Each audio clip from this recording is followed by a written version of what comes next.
The following presentation was recorded live for the International Association of Square Dance Callers 33rd Annual Convention. We take you live to the Renaissance Suites Hotel in Charlotte, North Carolina, where our session is just getting underway. All the information that I'm going to be talking about is on these sheets. So you don't necessarily have to have them because I can read and you can listen. Yeah.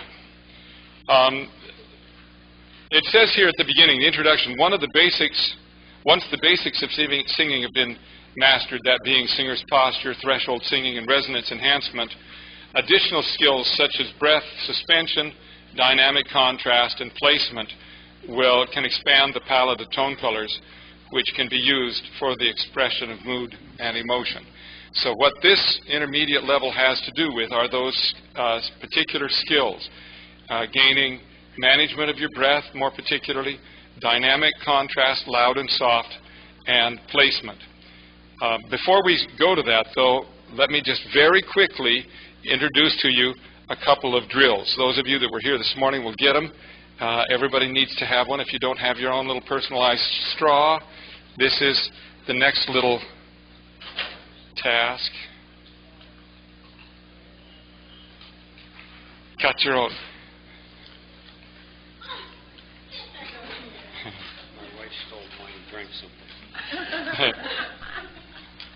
Now that you didn't have one after all, eh? All right. Okay. When you're first wanting to wake up your voice in the morning, there are two contrasting kind of activities that are useful. In the morning time, that's when your voice is the most gravelly, and that actually is a very good time of day. Your voice has been resting all night long, and it is at its most relaxed state. If any of you, in the midst of going through your day and then having a dance to call later in the evening, find your voice getting tense, tired, or you can sing the high notes but you start to lose the low notes, all of those are characteristics of having too much muscular contraction in the vocal folds, and you need to find a way to relax your vocal folds and let them become more efficient again. One of the ways to do that is to do something that's called a Fra Tone. That's a German word for a free tone. And it sounds more like a gravelly sound than anything else. There isn't a pitch really associated with that. It's just a very loose and relaxed position. Would all of you try to imitate that with me?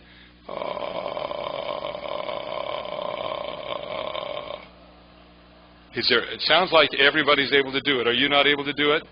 You actually get sound when you start. There was somebody over in here that was getting sound and then finally figured out how to do it too. If you can't do that, or if you're in the midst of a day, this little straw can be most useful to you. It's useful for warming up, but it's also useful for cooling down. And here's how you do it.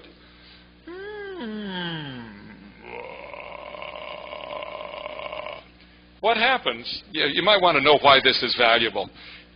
When you have a very small opening at the front of your mouth, when the exit of the air is kind of occluded, then it puts up a kind of a positive pressure back down your throat. That puts an environment where your vocal folds cannot feel so active. They can be more relaxed. You can feel this without the benefit of a straw. Just make a really small W, to where your cheeks balloon out. When you do that, you can feel your lungs inflate. You can feel your trachea inflate. That's the positive pressure that I'm talking about. Straw doesn't create quite that same degree of positive pressure, but the smaller the opening is, the better off you are in terms of creating that positive pressure. That's why you can set up that situation where your vocal folds turn completely passive, and you can slide down into that easy Fra Tone. So if you're calling at a dance and you're finding your voice getting a little bit high and tired, at the next break that you have, just take your little straw, go out in the back of the room and go,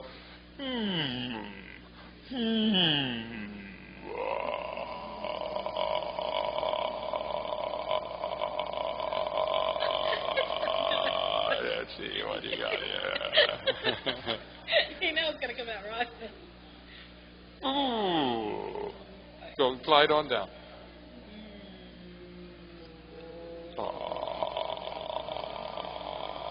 Now take all vocalization out of it. Just let it rattle.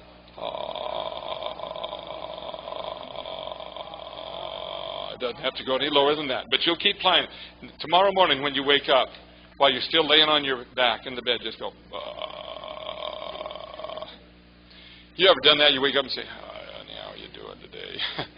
I don't feel like getting up. I think I'll just go back to sleep. Anyway, that Fra Tone is really useful for several other purposes. Let me demonstrate it. You start out with that really relaxed position. In that relaxed place, your vocal folds actually square up. The inside edges of your vocal folds are not thin. They're actually a little bit thick. They have kind of a square center to them. And when they set up, when they're in that condition, they set up an undulation on their vibration pattern that's very relaxing. And there's a certain amount of natural cyclical vibration that feels really good in our lives. You put a vibrator on your shoulders. You sit in a vibrator chair. You do something with your hands that's got vibration. It tingles, and it feels really good. And those vibrations actually are very healthy for you. The vibrations that come in your vocal folds set up a kind of a cyclic vibration pattern all the way through the muscles in the neck that is like getting an internal massage. However, somebody that works on a jackhammer or something that's excessive like that, they start to get destructive vibration patterns. It's excessive, it goes on too long, and you run into trouble. But those vibration patterns that set up when your vocal folds are squared off are really useful. And what you want to try to do is to move from that Fra Tone into an actual sung pitch, like this.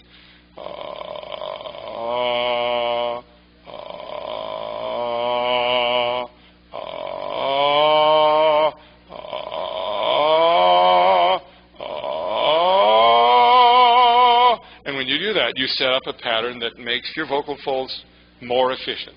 So that's one little trick that you do when after you've been done singing the dance and you want to cool down. That little thing is a good thing to do. Any time in the dance that you're feeling a little bit hyperactive in your voice, just try to go back to that Fra Tone and reestablish it. Now, that's what you do at the end of the night. Here's what you do at the beginning of the night. You just take this little thing in your throat, in your mouth, and you give it a good rip. You don't hold back at all. You just go.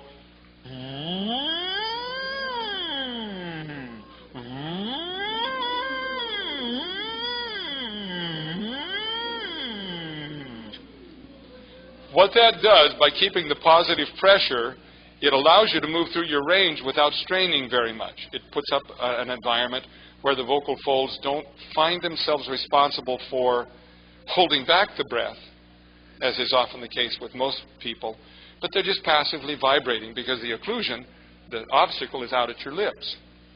And so you can very quickly warm yourself up. You're going to a dance, there's no place to warm up. You take your little straw in the car with you and you just go.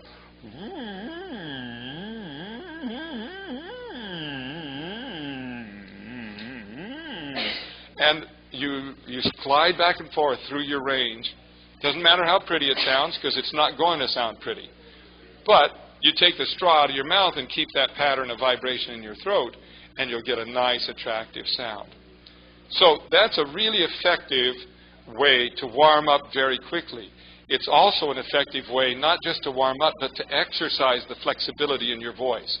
Men, for example, are very commonly strong in the bottom of their voice and weak in the top of their voice, and they yodel back and forth between it without really meaning to. For women, it's often the reverse, where they got good, easy access to the top, and the bottom of their voice is hard to come by. And you can just drill this over and over again, going into the weak part of your voice, wherever it's the bottom or the top. And then after you've gotten it in your mind, you just take the thing out of your mouth and turn it into a real singing note. For me, the top part of my voice is the weaker part. So I think, oh, that sounds awfully bad in my head. Oh, I guess that's all right. We get the confused senses of what's going on. By the like matter, okay, that's pretty healthy. You set up this positive pressure, and it helps to you. Everybody just play with that for a second. First, from the bottom up into the upper range.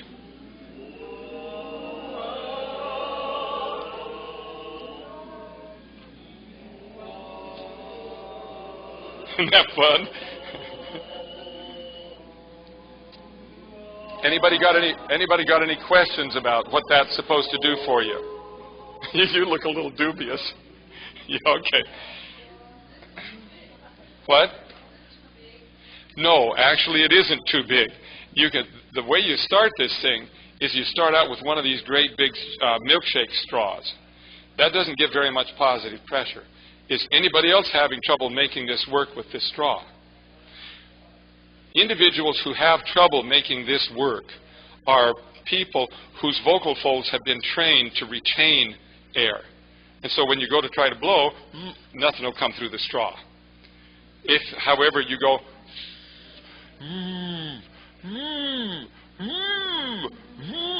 but you have enough wind blowing to create a blowing sensation in the straw, then your vocal folds start moving toward a passive vibration pattern. And for you, that may be the very issue at hand, that you are used to holding back your breath and not letting it flow. As you're experimenting with that, can you see that happening?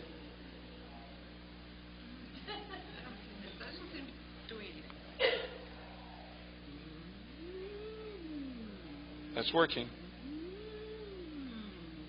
Good. That's what I'm supposed to be doing. That is what you're supposed to. It seems so insignificant, doesn't it?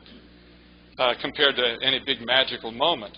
But it is a process whereby you gradually set up an efficient, easy movement from the low to the high of your voice. And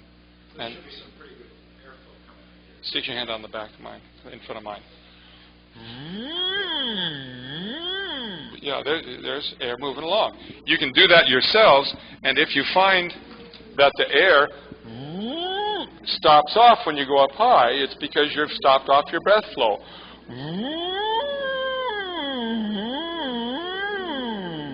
And you start moving into a more pressing kind of an environment.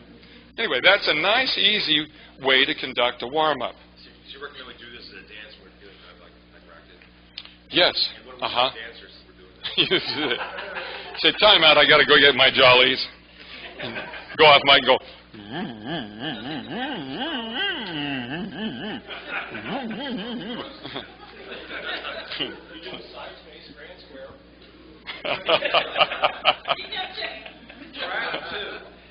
Yeah, and just let them dance while you're doing that little thing. Okay, so now we're going to move on. I was too slow in the morning, so I'm going to kind of step it up here, and then if we have time, we can go back. The next thing that comes along is how you manage your breath. I got started on this at the last earlier session today, but you found out where your diaphragm is, and you find out where your abdominal muscles are. You can do that by taking that breath and stretching. You can feel your ribs stretch when you get it right. When it's time to exhale, blowing on the back of your hand will help you find the action of the lower abdominal girdle. The next trick is to figure out how to sing while you're not driving your breath. You set up conditions where there's enough breath pressure to allow breath to flow through your vocal folds, but not so much where you feel like you're pushing your breath through your voice. And some of you may have walked out of the session this morning presuming that you had to push your breath through in order to hit that threshold. Quite the contrary, you just set up conditions where it can work. Those conditions are as follows. Take your finger and block one of your nostrils and inhale. As you do so, that puts your inhalation under a little bit of obstacle, and the muscles have to work just a little bit harder. All of you should feel a stretching going on in your ribs right at the bottom. Try it again just to confirm that, but change nostrils. Now, to do this, everybody has one nostril that works better than the other one, and use the one that works the least well. The one that's the most blocked up is the one that you should use because it puts your inhalation under a little bit of extra stress. Okay, so try it again. Now, in that position, just suspend it there. Stay in that place. Not closed here. Just suspend, just suspend, just suspend, and let it go. You hit a point of equilibrium where the diaphragm is down and learns to stay in that suspended position for longer than you're used to letting it do that. Okay, we're going to do it again, and I'm just going to watch until you guys can't handle it anymore. You know, just stay in that suspended place until you absolutely have to take a breath. Go. And go.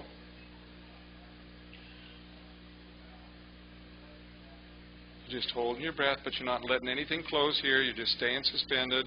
11, 12, 13, 14, 15, 16, 17, 18, 19, 20, 21, 22, 23, 24, and so on and so forth. That isn't hard to do. It's something that you can do very handily. The reality is, as I've pointed out before, most square dance calls have phrases that don't last longer than 6 seconds apiece. Even you made it to 20 seconds. You got plenty to spare, plenty. And one of the places where anxiety comes into people's lives is that the margin between what they can do and what they have to do is too close. So that the task that they're called on to do puts them right close to the edge of their capabilities. That's scary. But when you can go 3 times longer than you really have to go, then that's a margin of security. So that even if you're not totally efficient with your breath, you're still going to be way, way safe in terms of management of your breath. But that feeling of suspension was an odd one. Could all of you feel the impulse inside your body to let it contract? That you just had to resist yourself along that way? Just think about when you were kids and you were learning how to swim underwater. You remember you'd go underwater and you'd swim 3 strokes and come up gasping? And then 6 months later, you were swimming all the way across the pool underwater. And 2 years later, you were across the pool and back across the pool underwater. And maybe not. But but there's a certain panic that says, I got to breathe, I got to breathe, I got to breathe. And the people who don't give into it find that they can go much farther than they thought they could right from the very get-go. And that's where this is. So take that suspension again. Let it suspend. Yeah, you don't need to. Just go to that stretched place. Holding our breath without closing anything off. That's right. Just let the diaphragm. You're keeping the diaphragm in the low position. And when that's in that low position, it's now created a big space inside your lungs, so it's full. Your lungs are fuller of air than they normally would be. But with the diaphragm down, the air pressure between what's inside and what's outside is equal. So there's no need to move. You start shrinking that space down, and then all of a sudden there's more pressure, and the air has to move. You ready to breathe yet? Okay. Take another one. Only this time, I want you to form an SH, and I want you to blow out as long as you can while holding on to that suspended feeling. Go.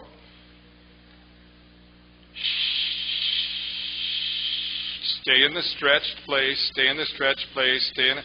Right about now, if you're going to stay in the stretched place, you're going to feel your abdominal muscles starting to contract in right from underneath here, as long as you're going to keep that. If you don't get that, you'll feel a collapse in your ribs. And the collapse in your ribs is a dead giveaway that your diaphragm has lost its lower position. Let's try it again. Here we go again.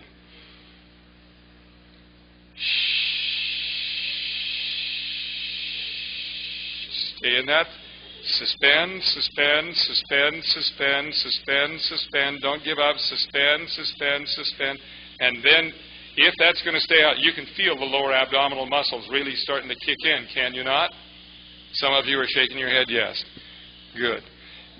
That's really essential. That movement of the abdominal muscles for the last half of that phrase allows for the breath pressure to continue. I described this earlier. I'll describe it again for those that weren't here. Your diaphragm goes into a low position. The central bed of the diaphragm is a ligament, meaning it's like elastic.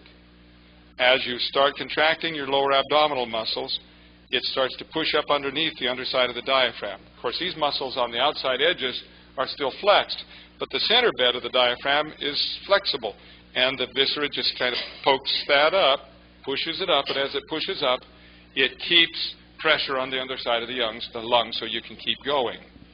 So I'd like to have us do a little exercise now. Let me show it to you. Take your breath. She'll be coming round the mountain. When she comes, don't breathe. She'll be coming round the mountain. When she comes, don't breathe. She'll be coming round the mountain. She'll be coming round the mountain. No, she'll coming round the mountain. When she comes, don't breathe. In other words, anytime we come to those half phrases, that's a time when you can breathe. But what you're looking to do is to say, can I stay in that position as long as possible? Here you go. Stretch. She'll be coming round the mountain. When she comes, don't breathe. She'll be coming round the mountain. When she comes, don't breathe. She'll be coming round the mountain. She'll be coming round the mountain. She'll be coming round the mountain. When she comes, don't breathe. Okay, I don't know how many seconds that was. Anybody got a watch that's got a second hand on it? It does. It actually does feel that way because the abdominal girdle is what you're exercising when you're doing a sit-up. Yes, that's right, because the abdominal muscles, all of this girdle attaches right here. And you're using those muscles more than you're used to using them. And you know, whenever you use a muscle, the place that strains the very most is the ligament where it connects to the bone. That's where you feel it the most, and so that's what you're getting along the way. Okay, so somebody got a second hand? Here we go. She'll be coming round the mountain. When she comes, don't breathe. She'll be coming round the mountain. When she comes, don't breathe. She'll be coming round the mountain. She'll be coming round the mountain. She'll be coming round the mountain. When she comes, don't breathe. So how many seconds? About 20? Somewhere between 15 and 20 seconds. Well, that's not bad. That's not bad at all, is it? But you couldn't do that if you didn't have the strategy to manage your breath across the time. Let's say you're going along, you get halfway through a phrase, and you're thinking, I'm going to die here, I don't have enough breath to keep going. You all know what it feels like to be constipated. Well, that's kind of what the feeling is here. When you don't want to run out of breath, you just bear down like you had to get rid of something that didn't want to leave you. Right? Well, the idea is that you here in your diaphragm, you're trying to actually bear down a little bit. You ladies that have given birth before, it's your diaphragm that's one of the principal muscles of delivery. It's the only muscle in your body. I guess the uterus qualifies, but it's the only muscle that when it flexes, it goes that way. All the other muscles in the torso, when they flex, go inward and upward. That one goes down. And so that bearing down sets up a foundation that when the lower abdominal muscles work, they can push against that stretched diaphragm. The center bed of it will go up. If, however, that muscle's not stretched anymore and it goes flaccid, then when the lower abdominals are pushing up, they got nothing to push against, and therefore the whole thing collapses on its very own. And that's one of the ways you get that thing to happen for you. Now, let's just say for fun of it, let's pitch that thing up a little higher. She'll, right about there, so take yourself a stretching breath. She'll be coming round the mountain. When she comes, don't breathe. She'll be coming round the mountain. When she comes, don't breathe. She'll be coming round the mountain. She'll be coming round the mountain. She'll be coming round the mountain. When she comes, don't breathe. It's a little harder, isn't it? It's a little harder when you're in the higher range, partially because of the very thing that you or Sue was talking about a minute ago with this straw. She's blowing on this thing, but there's no air coming through the doggone straw. Why? Because her vocal folds are too tight and not letting any air through. So as you get that tightness in your throat, and you go up into the high range, you don't have any other alternative except to push on it. As soon as you push on it, you're out of balance with yourself, and you're no longer able to keep your breath suspended because you got to push it. So the best thing is just to try to teach yourself how to find that threshold along the way. One more go at it. She'll be coming round the mountain. She comes, stay stretched here. The mountain, when she comes, keep stretching. Bear down, push out against the sun round the mountain. She'll be coming round the mountains when she comes. Very good. Okay, are there any questions? Now, you're using muscles that you're not used to using that way. Agreed? Agreed. Okay, so it's likely to be sore. And if you get all excited about this and you go and work and work and work, tomorrow when you wake up you won't want to get out of bed. No, for different reasons. You won't want to get out of bed because the smaller your back, where those muscles attach, will be so sore.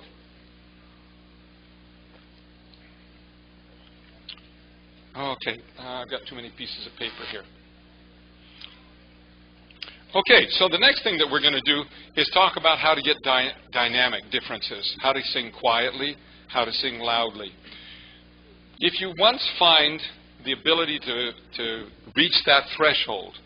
That threshold, let me go back and remind you, is the point at which the velocity of the breath causes the vocal folds to spontaneously vibrate, because they're sucked together rather than being pushed together. That sounds so simple, but there are a couple of next layers that come onto that thing. One of which is that in the first description, it doesn't talk anything about how much resistance there is in your vocal folds.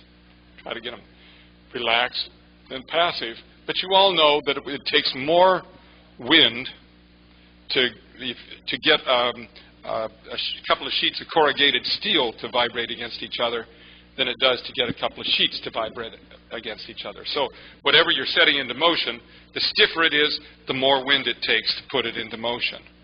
And so one of the things that allows you to get loud is that there's a certain degree of stiffness in your voice, in your vocal folds. And by contrast, the thing that allows you to get soft is the relative flaccidity, ease of the vocal folds. So that has to be factored into this whole thing. So right off the bat, let's sing, "Oh, give me a home where the buffalo roam." We'll sing that first phrase. Just do it to where you can feel like you found that threshold where it's passive, released in your throat, and full and rich. Go. Oh, give me a home where the buffalo roam. Yeah. And the antelope play, where seldom is heard a discouraging word, and the skies are not cloudy all day. Okay, so that's normal. Anybody feel like that's louder than they normally sing, or does that feel pretty normal? Now what I want you to do is the same thing again, but I want you to sing it as loudly as you can while being on threshold. How will you know when you've gone beyond? You'll know because the muscles in your ribs will get stiff, the muscles in your throat will get tight and stiff, your jaw will get stiff, your tongue will get stiff. Any of those characteristics means that you've gone beyond your capacity. But go up to the boundaries of your capacity in terms of full singing on threshold. Go. Oh, give me a home where the buffalo roam, when the deer and the antelope play, where seldom is heard a discouraging word, and the skies are not cloudy all day. Did anybody get to the point where their breath locked up on them, where their throat got tight? Right on the edge, right? No. You could take as many breaths as you needed to. Yeah, that other thing we were doing was just for a demonstration purpose. Okay, now I want you to do it as quietly as you can, still on threshold. How will you know when you've gone below the threshold boundary? Because it will turn breathy on you. It'll become diffused. Or it will become very tight right here in your throat. Okay? So here we go. Oh, give me a home where the buffalo roam, when the deer and the antelope play. A little bit more, it's a little bit low. Where seldom is heard a discouraging word, and the skies are not cloudy all day. Let me ask you, when you were singing that the very loudest, what percentage of vocal energy was that?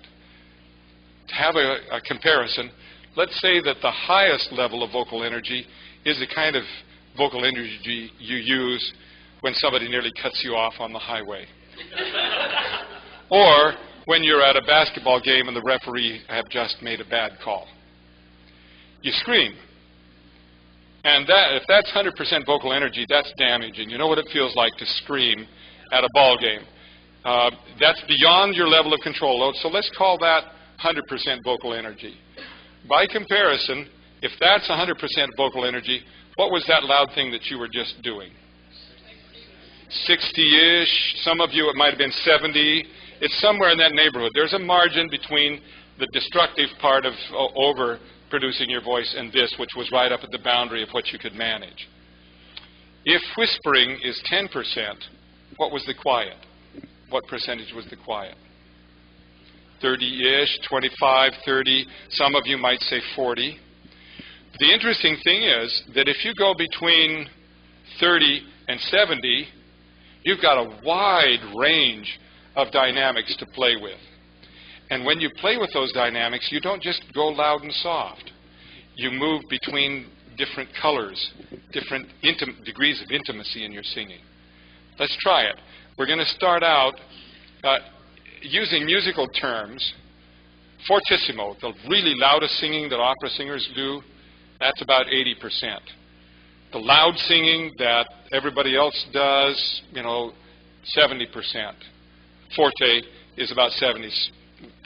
Mezzo forte, or half loud, is about 60%. Mezzo piano, or kind of semi-quiet, is 50%. Think about that. 50% is semi-quiet. 40% is quiet. And 30% is really quiet. So let me take those out of the Italian terms and put them in everyday talk. Really quiet is about 30%. Quiet is 40%. Kind of quiet is 50%. Kind of loud is 60%. Loud is 70%. And really loud is 80%. So let's try it. Should we start out about 50%? And as we go along, I'm just going to call out numbers to you. 50%, 60%, 70%, 20% less, 10% left, that kind of thing. You just go along, staying on threshold, and see how much control you have over this thing. Ready? Oh, give me a home where the buffalo up 10%.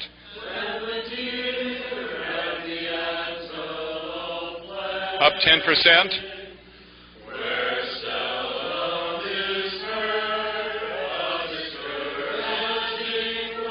Down 20%.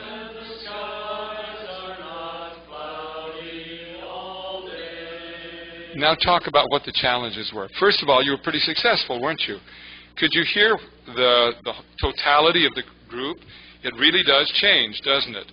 And it doesn't just change in loudness and softness. It changes in quality too, doesn't it? What do you hear? Tell me your name. Alice. What did you hear as the group was singing and changing dynamics? Louder and then softer. But that also has a great bearing upon degrees of intimacy too. When a person is being kind, gentle, and nice, they normally are not really loud. And when their emotions become more intense, the voice usually climbs in the dynamic and it becomes fuller and richer, and that becomes more like a solid color. If you're looking at the color wheel, this is a solid color. This is a pastel color. And what you want to be able to do is to say, I want to sing coaxingly to the person, but I want it to be on that threshold so it has that natural, full, rich quality, but it's friendly and warm and gentle and inviting as compared to, you better do what I tell you or you're going to pay the price for it down the road. But both of those can be done without tension in the voice, and that's part of the trick. In this last time around, what I noticed was that when we dropped down the dynamic, we dropped below that threshold, and then all of a sudden there was white noise intermingled with the tone. Because many of us think that when we sing quieter, we do it by taking breath away. And that isn't the right answer. Whatever it is, this is quiet on the threshold.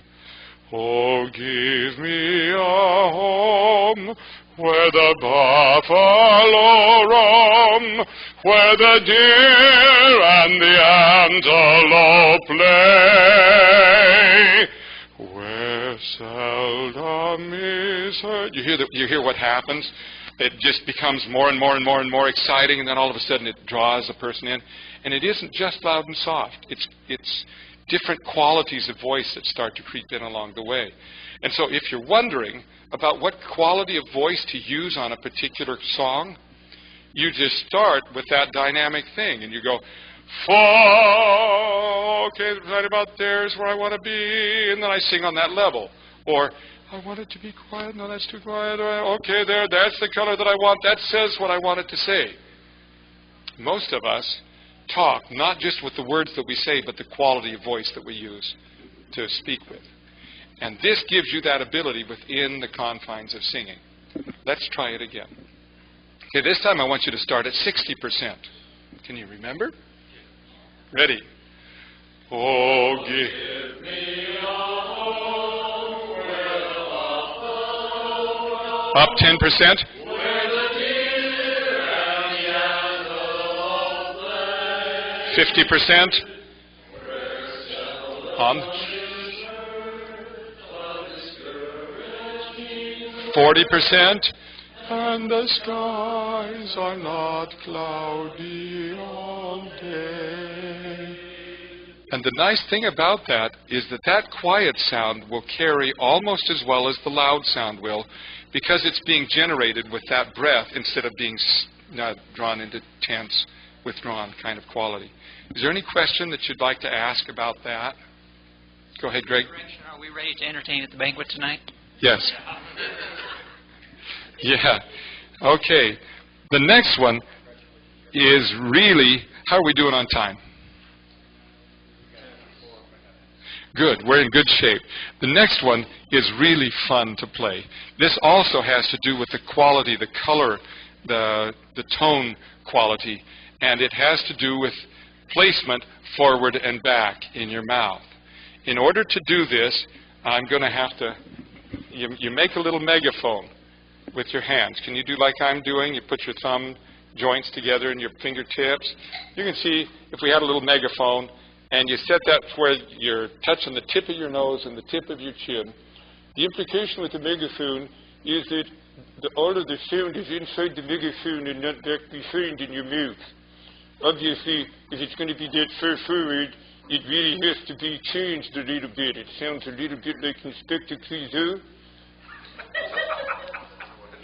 Inspector Clouseau? Yeah,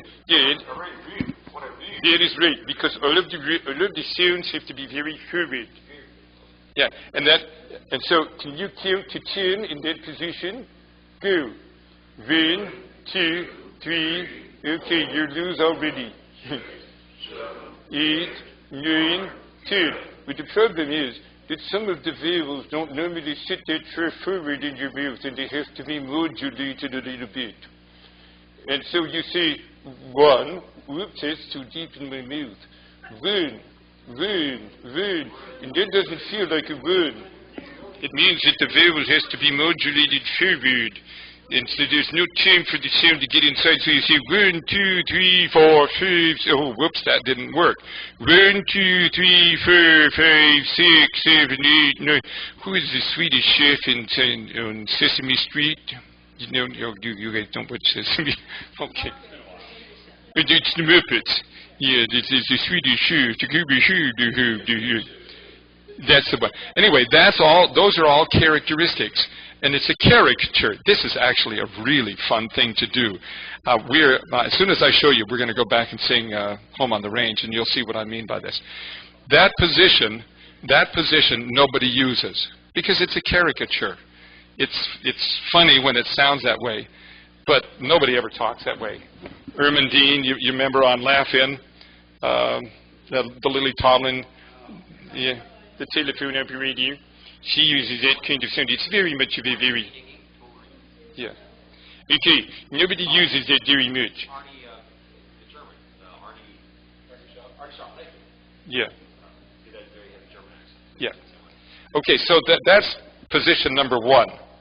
Position number 2, take the megaphone, and it begins right at the bridge of your nose, and it comes down along the smile lines and includes your eye teeth but it doesn't allow any sound very deep in your mouth except right on the alveolar ridge right behind your front teeth. So the forwardness of all of the vibrations are in this position. 1, 2, 3, 8, 9, 10. You'll notice that when you get to 4, 4 doesn't want to sit there. 4 normally wants to go into a deeper place because that's our habit. So you have to modulate 4. 1, 2, 3, 4, 5, 6, 7, 8, 9, 10. And the other vowel that's really odd is the ah of 9. It has a tendency to want to go deeper in the mouth. So you have to modulate it and make it a quasi-ah vowel, but in the front. That position is actually the position where belters on Broadway sing. Whitney Houston sings in that forward kind of a place. The third position is a little bit closer to normal. Stick your fingers right here on your cheekbones, right below your eye sockets, and open your jaw. And as you do, you'll feel a part of your jawbone emerge from beneath your cheekbones. Do you feel that? Where that place is, that's the third position. And the third position usually includes the center of the mouth from the hard palate. All of the sounds stay in front of the molars and don't slip into the back of the mouth. Count to 5 in that position. 1, 2, 3, 4, 5. That's pretty normal. For some people, does that feel like normal talk now? Or almost? Not quite. Okay, but that's getting closer. The 4 position is right here on your jawbone, right at the chink, right at the hinge of your jaw, and it now allows the vibrations to go all the way back to the molars. Count to 5. 1, 2, 3, 4, 5. That feels normal, doesn't it? That's where most Americans speak. The 5 position is back behind the ears, and it's the Forrest Gump position. You have to be a little bit dumb. You know, you lose some IQ when you talk this way. Count to 5. 1, 2, 3, 4, 5. That's good. Yeah, and just like the first position, the 5 position is there just to help you know where you don't want to go. Right? So, but 2, 3, and 4 are usable positions. And within the boundaries, 2, the more popular the song is, the more it moves toward a 2. The more pretentious the song becomes, the more serious it gets, the more it moves toward a 4. That's the reason why you hear opera singers singing. They all seem like they're singing in a big cavern. They're singing deep because they're trying to act bigger than human beings really are. And then you hear folk singers, and they're out in the 2 all the time. And you hear, a bluegrass. It's all that kind of singing right there. And it just is part of the culture. You likewise have that control. Now here's where the game gets fun. We're going to sing Home on the Range. But I'd like to have you start out. Let's count together, just so you get it set. Here's 1. 1, 2, 3, 4, 5. Now yours is sitting too deep inside. It's got to be 1, 2, 3, 4. 1. No, it's not. It's not 1, but 1. There you go. 1, 2, 3, 4, 5. Good. Now move to the 2 position. Cross the bridge of your nose, down the smile line, right in the front of your mouth. 1, 2, 3, 4, 5. 3. 1, 2, 3, 4, 5. 4. 1, 2, 3, 4, 5. 5. 1, 2, 3, 4, 5. Good. Here we go. And let's start off in a 3. So you're going to have to use your hands because this is kind of new to you. Go. Oh, give me a home where the buffalo 2, where the deer and the antelope play. 1, we're seldom using the discouraging word. 4, and the skies are not cloudy all day. You can hear the color changed enormously. Kind of like. It is kind of like that. It emphasizes the frequencies, high frequencies, low frequencies. To drive this point home, watch what I do when I go from 1 to 5. And it'll sound to you as if I'm lowering the pitch. when in actual fact I'm holding the pitch, but the resonant package changes to emphasize the upper frequencies or the lower frequencies. Now listen to this.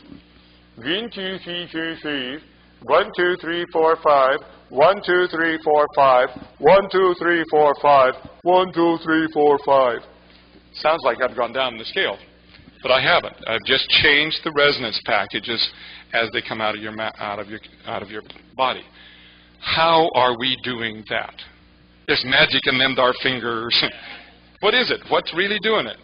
How much we're using our jaw when we don't control it. That's not the primary issue. You're on a track. What is the right answer? It isn't. It is the tongue. It is. Everybody go to the one position and watch where your tongue is. Count to 5. 1, 2, 3, 4, 5. See, are your tongues pegged right up against your front teeth, not allowing any resonance behind? Now go to the 5 position.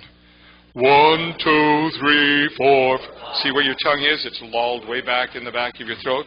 And so a person can get adept at moving back and forth between that forward place and that back place almost intuitively. But in the meantime, it's actually something that you can play with. It's kind of fun. A corollary to this whole thing is what you do with the vowels when you're in that place. To drive this point home, I'd like to have you all say cheese. Elongate the E. E. Let me tell you where your tongues are. They're inclined to be bunched up toward the back of your mouth and spread out, touching your molars in the back. Try that and see if that's true. Cheese. That's the normal American E vowel. It's not very good singing vowel. It's occluded. It's all blocked up. Furthermore, stick your thumb underneath your chin, jab yourself in the base of your tongue and say cheese. Cheese. You see how tight that muscle gets? Then you go up a scale, cheese,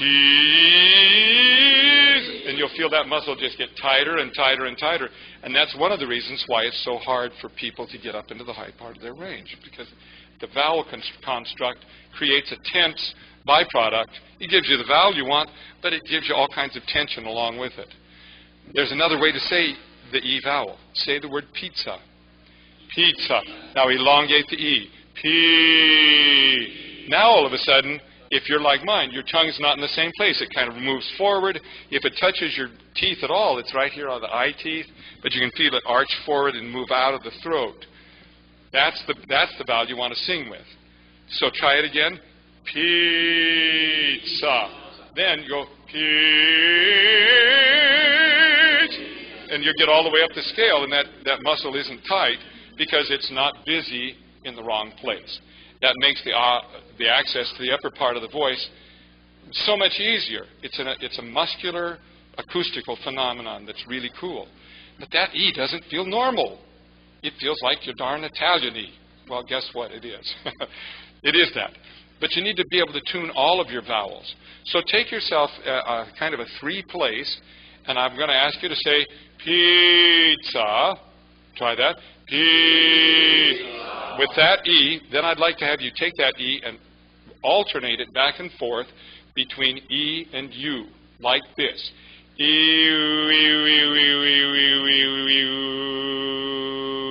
And stop like I did on a U vowel, and you'll say, my gosh, that doesn't feel like a U vowel, at least not what I'm used to doing. Try it. Here's pizza. Stop on the U. Greg, it doesn't feel like a normal U, does it? It's a little bit, that's what it feels, but it's not that really. That's what it feels like, isn't it? Yes, it does. It's actually the difference between where your tongue ends up.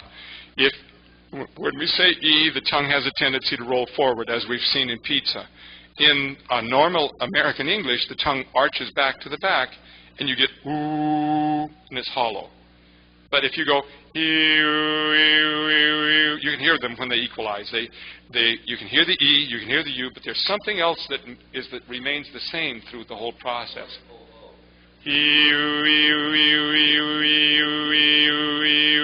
But there's some other element that doesn't change, right? When I don't equalize them, when I go then they don't equalize, and one vowel is very present and the other one is very lost.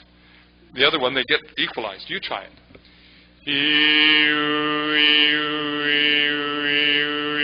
Now, just now, they came into that that acoustical tuning that made them match. So the U was just as present as the E was. The E takes on some of the characteristics of U and vice versa. Here we go again. Yeah, there you got there very quickly. Good. Individually. There you are. Say pizza. Pizza. Oh, there it is. Go. P. Ooh, you. You can hear that your U's disappear, don't they? So you want to go quickly between them, oscillate between them, sort of shake the tension out of your tongue. Here you go. P. There, they're matching. Could you feel it sort of lock into a place? I could hear it happen acoustically. You try it. Wait, hang on. Say pizza. There, now they're matching. They should feel that they don't move back and forth in your mouth, but they sort of localize in the same place. The E and the U sort of equalize inside your mouth.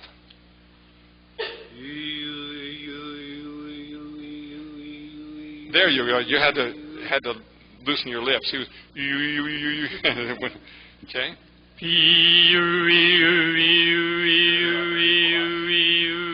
feel that inside yourself? That doesn't move forward and back in your mouth. It just sort of. The tongue is not moving, is it? It is actually moving, but a whole lot less than it's used to, and so it feels as if all of a sudden your tongue's not doing anything. It's simply doing less. Sue? There it is. Do you feel it sort of equalize? Now do it again. On threshold. Up on the U. That doesn't feel like a U normally, does it? That doesn't feel like a normal U, does it? It's more like an ooh. It is a U, but it's not the normal U. You know, it's the new U.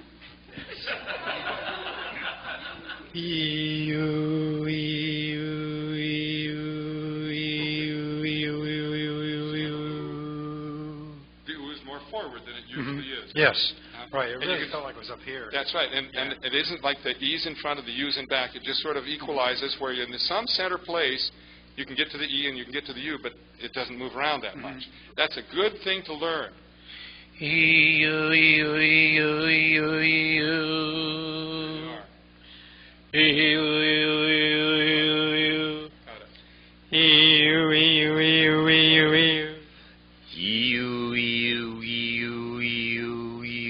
can hear your U disappear just a little bit. Go a little faster.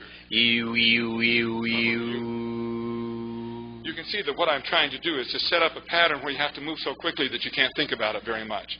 And it falls into a kind of a spontaneous response, and then I catch you in a new position, and hopefully you get it. You're supposed to skip me. Pizza? Wait, I got the other one. Pizza. Yeah. Now elongate the E.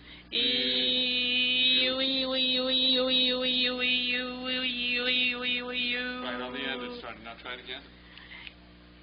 Okay, it took two or three. For everybody, it takes 2 or 3 oscillations, sometimes more, before you can feel that stability come into your voice. Before we move on, the next thing that I want to do is what you and I were doing just a bit ago, and that is, if you will open your mouths more than you feel comfortable doing, you'll get a better sound. If you can open your mouth on the E as wide as you can without losing the E vowel. For example, I say P, you can see how close my teeth are. Now watch. P, see how it changes the sound? P, if I open farther, P, then it's no longer the vowel. I can't identify it. So your boundary is as wide open as you can be and still be true to the vowel that you're meaning to sing. So that normally is, for E and U, about the width of one finger at the first knuckle between your front teeth. That's much more open than most of us ever allow ourselves to go. Try it. So pizza, now EU,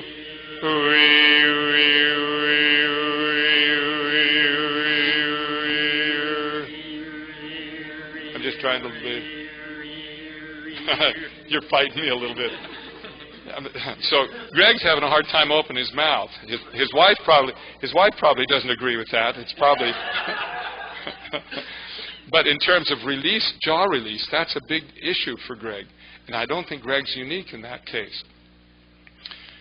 You made a comment just a minute ago. If you open too much, it goes to an O. That's right. That's exactly right.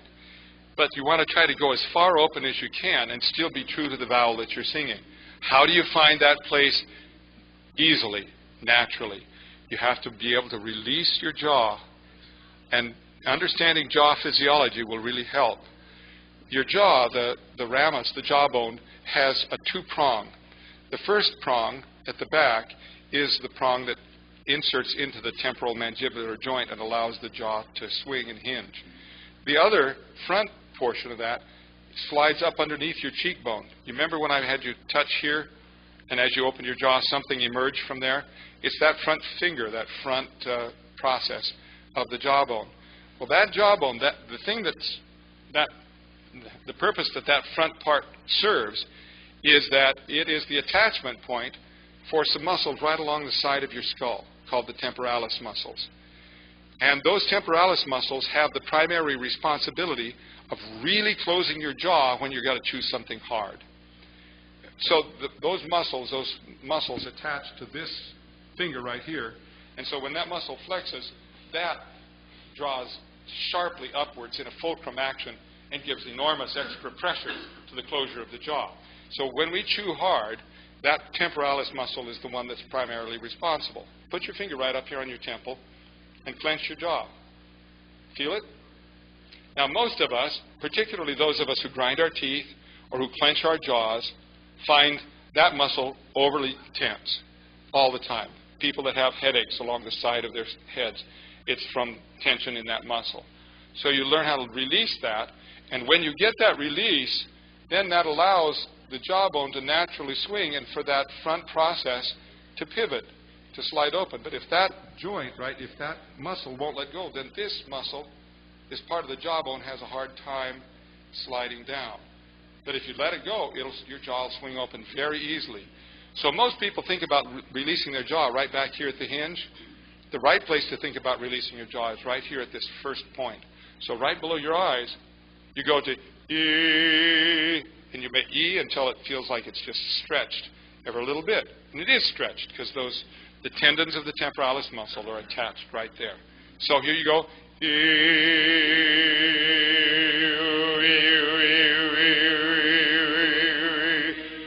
Great. Now try this.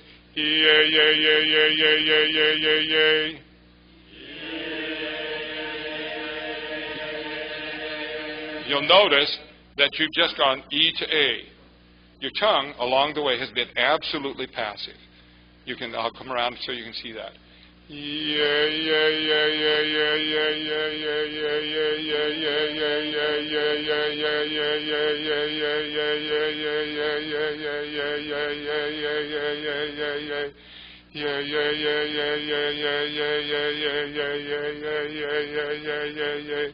Most of us do quite differently. We do this, where the jaw is fixed and the tongue is doing all the moving. Try that. Doesn't that feel more normal to you? But now go The nice thing about this second approach is that it allows the vowels to equalize. If I go you can hear them. They're bounding around in my mouth all over the place. But if I go you hear how they equalize, and all of a sudden you're getting both vowels, but there's some other element that remains constant, and that's the equality that you're looking for a really even quality in your voice. Try it. Okay.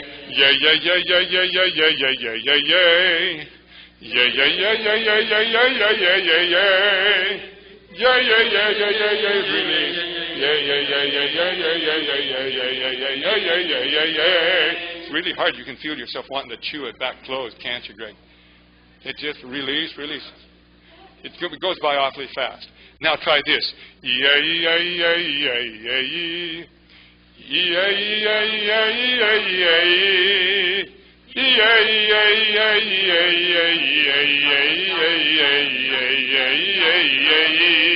And if you go too far, then you don't get an A on the other end of it. You get more of an ah, don't you? So it is. But that feels that doesn't feel like a normal A. That's a singer's A. A is more like what I normally would say on the street. So here we go again. Now turn it around. That feels strange, doesn't it? It's good, but it's unusual. Go ahead.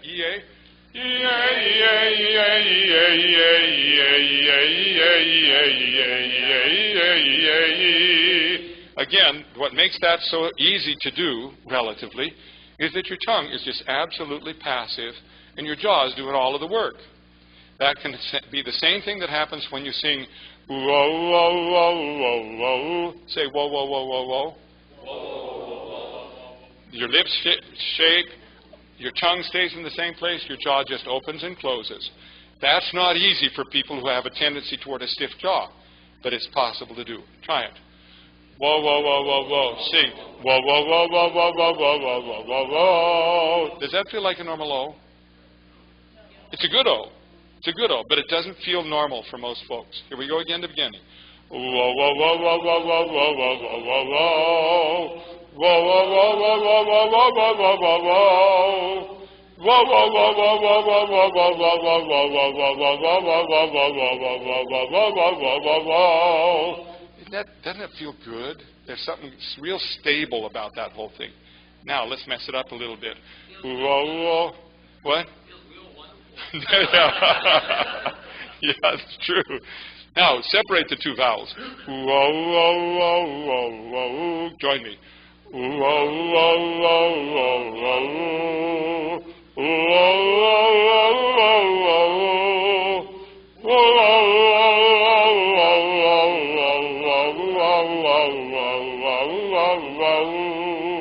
what happened? Could you hear it? Wow, wow, wow, wow, wow. You hear it? It goes in and out. Those aren't equalized. Whoa, whoa, whoa, whoa, whoa. So the oo is every bit as present as the o is. And that has to do with abnormal tongue position. We normally would sing whoa, whoa, whoa, whoa, whoa. And the oo just muffles over. Whoa, whoa, whoa, whoa, whoa. Try it. Whoa, whoa, whoa, whoa, whoa. Hold on a second. You'll remember that the oo should be as slack-jawed as it can be to bit to the oo. The o should be as slack-jawed as it can be and still be true to the o. So,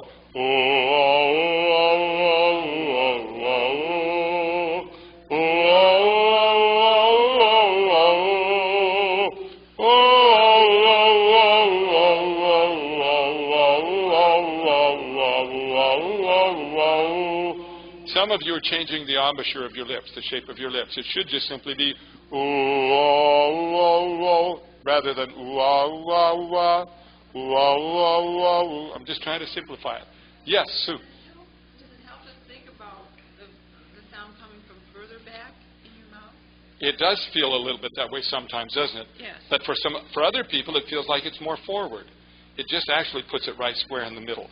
So for you, that may mean further back than it was. For others, it may be further forward than where they're accustomed.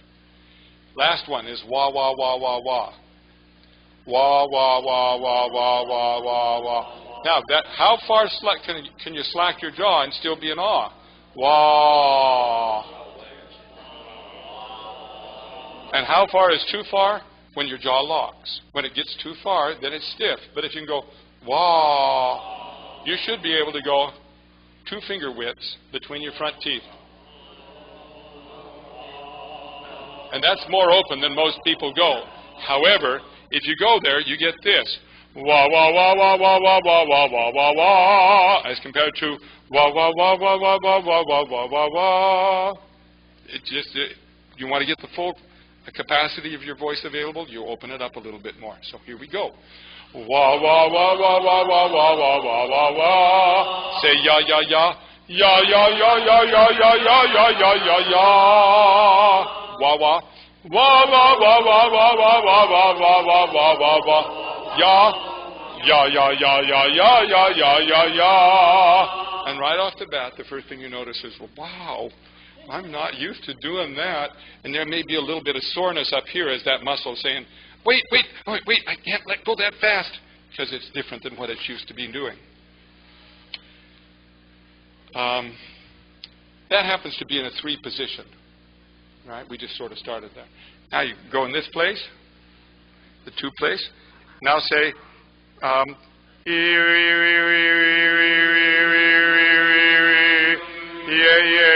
yeah, yeah, yeah, yeah, yeah, yeah, yeah, yeah. Ya, ya, ya, ya, ya, ya, ya, ya, saban, ya. That's different than what you're used to singing, isn't it? But if you're wanting to sing bluegrass or something that's really country western, it's going to be right there all the time. You can tune your vowels. Hey, oh, hey, oh, hey, oh, hey, oh, hey. She'll be coming round the mountain when she comes. She'll be coming round the mountain when she comes. She'll be coming. Or, oh, give me a home where the buffalo roam. You hear I've just moved it into a new place. And then all of a sudden you've got a whole bunch of different colors you can choose from depending on the song that you want to sing. It's really kind of fun. And it isn't that hard. Now, getting control of it, that takes some work. But conceptually, that's not hard to do. So, here you are in this two position. Releasing your jaw, trying to equalize your vowels. She'll be coming around the mountain. She'll be coming round the mountain when she comes. She'll be coming round the mountain when she comes. She'll be coming round the mountain. She'll be coming round the mountain. She'll be coming round the mountain when she comes. Oh, now move to a 3. Oh, give me a home.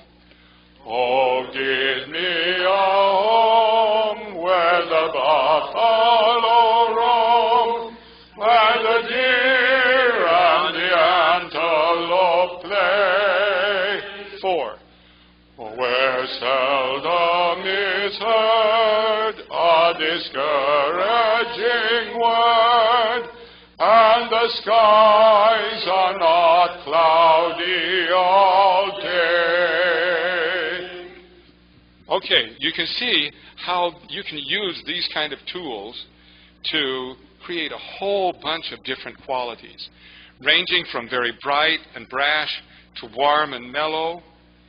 Then you match that with the loud soft and all of the differences that that creates, and you have potentially available to you almost a limitless color palette of vocal colors to choose between to just get the right quality, not just necessarily for a whole song, but maybe for a particular phrase or for a particular emotion that becomes more intense. You just intuitively move it more forward, and you bring the dynamics up, and all of a sudden you've got a different combination than you had just a moment ago, because you've got variable elements that are moving around. But each element by itself isn't that hard to master. However, let me give you a forewarning, and that is that all of those vowels sit in a slightly different place than where you normally talk. And that jaw position is slightly more open, or in some cases exaggeratedly more open than what you're used to having. That will put you off your game, so to speak, out of your comfort zone. And so when you're first starting to put a call into your voice, rather than just immediately going to the words of the song, tune your vowels up to it. I'm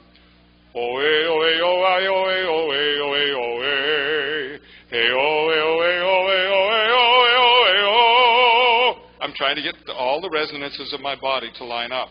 An old cowpoke went riding out one dark and windy day. And then as I put the words to it, I remember what it felt like to have those vowel equalized, and I imitate myself. I set up the pattern that I really want, and then when I put the words to it, I just imitate what I've just done. And gradually I coax my voice into the right place for it to sound the way I want it to sound. Wow. How are we doing on time? Really? I don't know.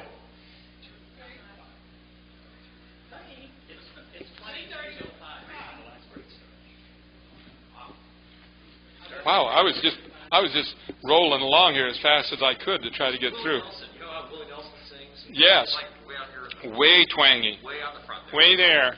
Yeah, so it's right there, but you know, he doesn't do it badly. No, he does it great. He does it. And when you talk about the other part, the recognition part, you remind me of the song to do like the Dean Martin, Frank Sinatra type songs are really Really mellow in the throat. Scotch and soda.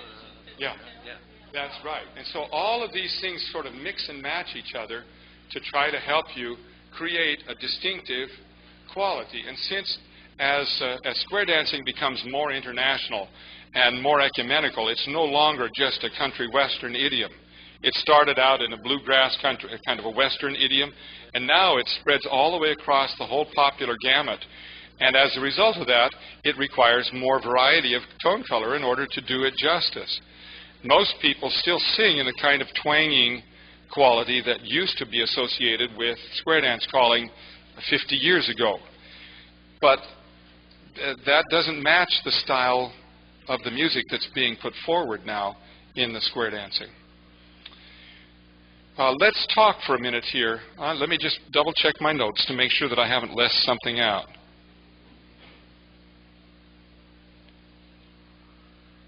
Okay, we actually went a little bit farther because on this sheet we don't have the tuning of vowels, the equalization of vowels. So I really just hustled on through. Let me turn the time over to you for some questions now before we finish up. Anybody got any questions in their minds? Yeah. When you're doing a singing call and it's a fairly fast call and you find yourself, say, in the middle, just past the middle of the record, kind of tensing up and running out of breath, you're feeling really tight, how can you overcome that and recover? You take your little straw out.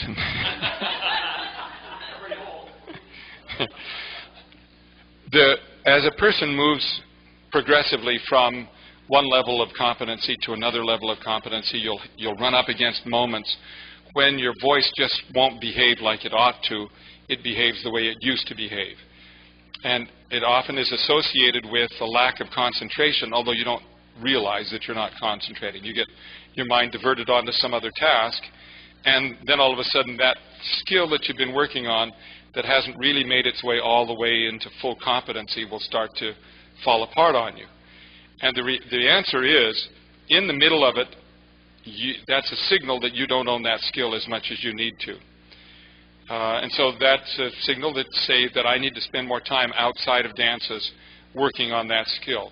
And it will move from the point where it tenses up and there's nothing you can do about it, to it tenses up but I can do something about it, to it never tenses up. It's just a progressive development kind of thing. And that it isn't something that you should become discouraged about, it's just something that you acknowledge. I don't own that skill well enough, and therefore it doesn't stay with me all the time. I don't know if any of you have thought this through, but it applies as well to choreography as it does to singing. And that is when you're first gaining a comprehension of a choreography, it takes a certain amount of being around it to get it in your head so that the words that you say translate into a configuration on the floor. And that's what you'd say comprehension. And then competency is when you can do it while you're thinking about it really carefully, you can say it in sequence along with another set of instructions. You know, you figure out where it belongs. You don't stumble. You don't second guess yourself. You go from point A to point B and immediately you're there. That's competency. Then thereafter you move from competency to consistency. And that has to do with the amount of facility that you have where you just automatically go there without having to give it a second thought. And then you get to after consistency comes habituation. And then you know some callers who are so creative that they can invent choreography on the floor. They don't have to work it out carefully like you're working with a kaleidoscope or a chessboard. They just have done it around enough so that they can improvise their way through it. And that's where you're at the deep habituation level, so that the comprehension is so secure that you don't have to think about it. All of these vocal skills go through that same developmental process. You might say today that you've been introduced to a concept, you've gained some degree of comprehension of it, but you don't really have competency with it. While I'm here sort of right in your face, you're able to do it, and I pat you on the head figuratively, and you say, okay, I got that. But then you go back up to your room tonight and say, now, what was it that I did? Oh, I just can't quite remember it. And so you have a sense of comprehension, but you don't have a degree of competency with it. But then you work until you get a degree of competency with it. And from competency, then you keep drilling it and drilling it and drilling it until it becomes consistently competent. And that's when you're in the middle of the song and it doesn't bind you up, or it starts to bind you up and you can catch the signals and fix it before it gets bad. And then after a while, after you get to where it's consistent, you keep persisting at it and consistently dealing with it and practicing it, because when that comes, then arrives a point of time down the road where you intuitively do it, you naturally do it, you habitually do it. Is there anybody here that speaks fluently a second language? That's the same sort of thing that happens with the development of a language skill. At first, it just takes so much concentration to hear and decode a foreign language and then find the way to get your mouth to wrap around new words, and it's halting and it's stumbly. And then you get to where you can sort of do it as long as it's in a very limited vocabulary. And if you live long enough in a second country, in a second language, there'll come a time somewhere between 4 and 6 and 8 months where, for brief periods of time, you'll flip over to that language and not even know that you're in the language. And then eventually you get to where you're dreaming in the language, and it starts to take deeper and deeper and deeper root inside yourself, and pretty soon you're fluent in that second language. But it doesn't happen overnight, and it requires very conscientious work. In the opening session, I talked a little bit about how you change habits. Let me go back and touch on that for those of you that weren't there. Our body creates shortcuts in order to save the brain from overwork. Those are called neural pathways, where a stimulus comes, a thought or a visual stimulus, something stimulates a thought, and that thought goes to the nerve center of the brain, and immediately commands are sent to the muscles to do what they've got to do. You get a kind of an automatic response. As dancers, you know what that feels like. When you receive a command, when you were first learning it, it was like, I don't know where my feet go, and like right or left, and I don't know what I'm doing. And after a while, you get neural pathways set so that when a command is given, you automatically go there. You guys are at the point where you don't even wait for the command to be given. You automatically know what's coming next. And then you get some smart-aleck choreographer that'll will catch you and get you leaning left when you need to go right, and it gets to be kind of a game. But those are neural pathways. I don't know if you've ever thought about the degree of complexity that goes on in your body when you climb a set of stairs.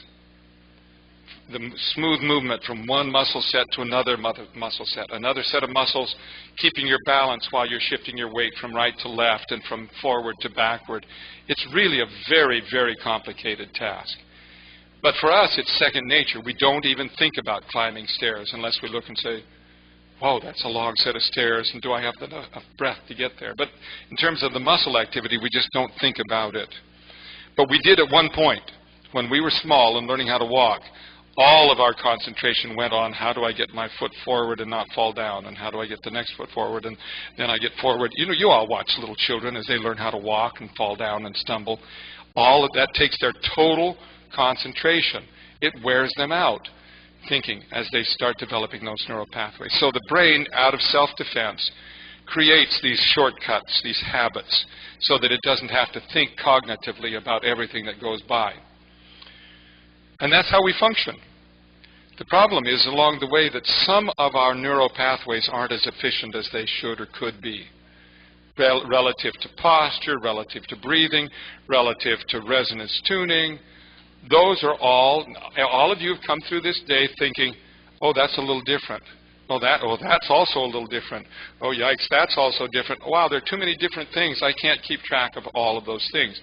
Your brain starts to overload on the tasks thrown at you.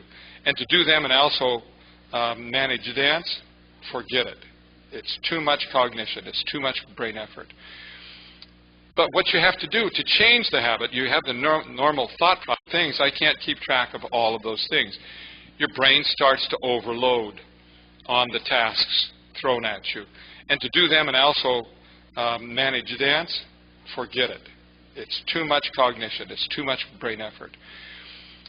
But what you have to do to change the habit, you have the normal thought process that says, I want to sing a certain word, and you don't even analyze, you just think the word and the muscles know exactly what they're supposed to do.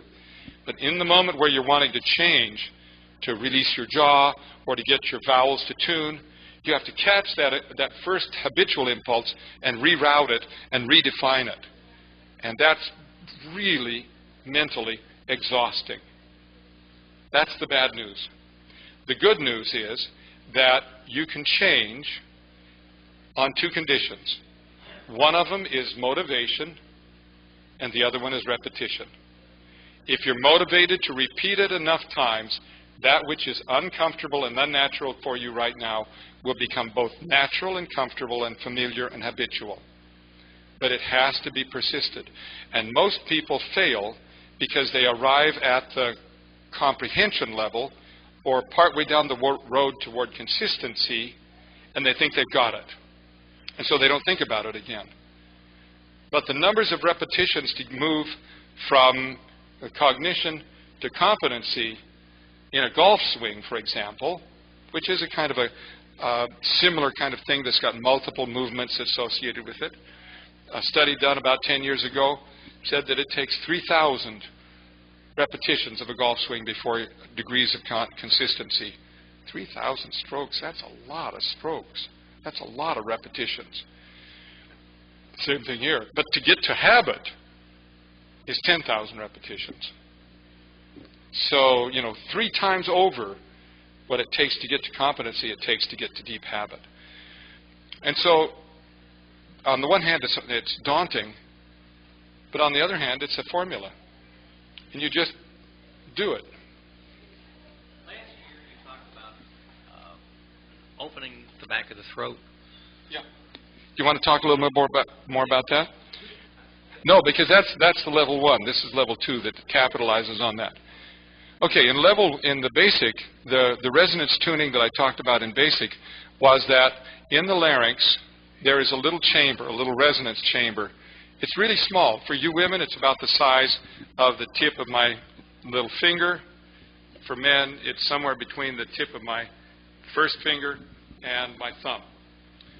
For women, it's about the size of a fat peanut, the space inside your larynx. There's something really magical that happens acoustically when the chamber that's the larynx is at that size, and the space at the back of the mouth, the oropharynx, is at least 6 times bigger than that. There's an acoustical relationship. I don't know why it's so. I just picked it up from acousticians, that this 1 to 6 relationship is really essential. And if you can achieve that 1 to 6, if the 6 is 6 times bigger here than here, you'll get an extra boost of sound. So when we were tuning vowels today, that was a tool that I was using to give meaning to that thing that I taught last year. Here it is demonstrated. 1, 2, this is naturally unenhanced resonance. 1, 2, 3, 4, 5. Here it is enhanced. 1, 2, 3, 4, 5. That's a pretty significant difference. There was no extra effort given to that, just acoustical tuning. So small to spacious. Let's give an example. Come on up for a second.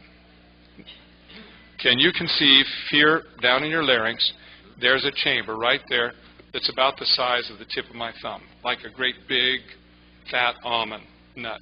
Like my Adam's apple? Or? It's inside the chamber of your Adam's apple. Right. Inside that cartilage is a chamber that's about that size. Okay? About the size of a big almond. Can you configure the back of your throat to include 6 almonds? And like you're going to stick 6 almonds in the back of your mouth. 1, 2, 3, 4, 5. Yeah. Now take them out. 1, 2, 3, 4, 5. Now put them back in. 1, 2, 3, 4, 5. Good. Come on up for a second. Let's say that the size of your laryngopharynx is right about that size. Okay? Can you figure out how to shape the back of your mouth to get 6 of those in there? You only had 3. Ready? Okay. 1, 2, 3, 4, 5. Okay, that's the one that does that. Okay. Now make it spacious. 1, 2, 3, 4, 5. 4 had it. 5 didn't have it. Lots of air. Yeah. Okay. No, it isn't that. This is acoustical resonance. This is capturing the sound that's already there. In other words, there's a bigger spaciousness right there. Go. 1, 2, 3, 4, 5. There you go. Now, the process of doing that is a little bit confusing. It's kind of nebulous almost. Not nebulous when you hear it happen, but how you do it yourself is a little bit befuddling, perhaps. And that was why vowel tuning, hear it kick in.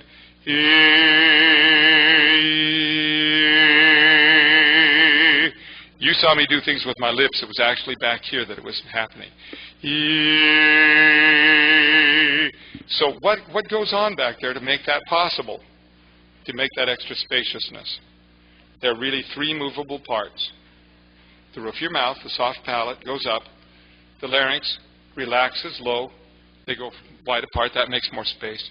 The base of your tongue moves forward. Those 3 things create a chamber in there that will make extra space. And you'd have to tell me whether it sounds artificial. Oh, give me a home where the buffalo roam, where the deer and the antelope play, where seldom is heard a discouraging word, and the skies are not cloudy all day. And whenever you drop below that ratio of 1 to 6, that extra acoustical energy disappears. And when you're in that space, you get it. Anything above 6, and you got it home free.